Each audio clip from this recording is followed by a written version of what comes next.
Asmida Putri Pertiwi atau disapa dengan Mida merupakan jamaah haji termuda berumur 18 tahun asal kota Palembang.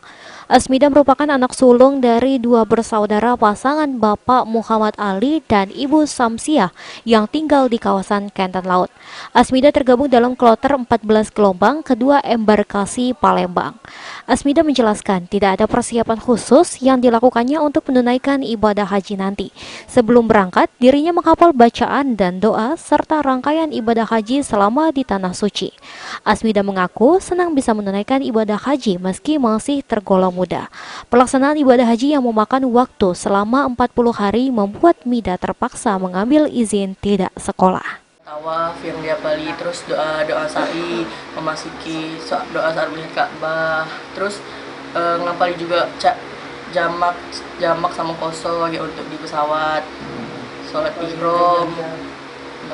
Ada persiapan khusus nggak? Atau biasa banyak persiapannya? Persiapan khusus itu tadi kesehatan paling penting, itu harus dijaga nih dari sekarang, obat-obatan.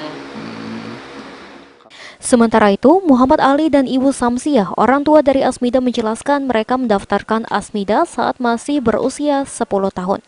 Saat itu kedua orang tua Asmida baru menyelesaikan ibadah haji dan berinisiatif untuk mendaftarkan anak sulungnya menunaikan ibadah haji.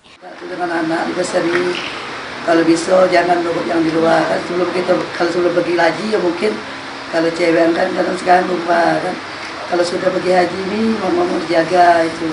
Kalau cewek itu ya boleh dulu, kan tahu kan kan. Jodoh pasti Allah yang ada yang aturnya kan. Terus itu kita sholatnya itu ibaratnya dijaga, jaga sopan santun dengan orang tua, dijaga etika baik dengan orang tua.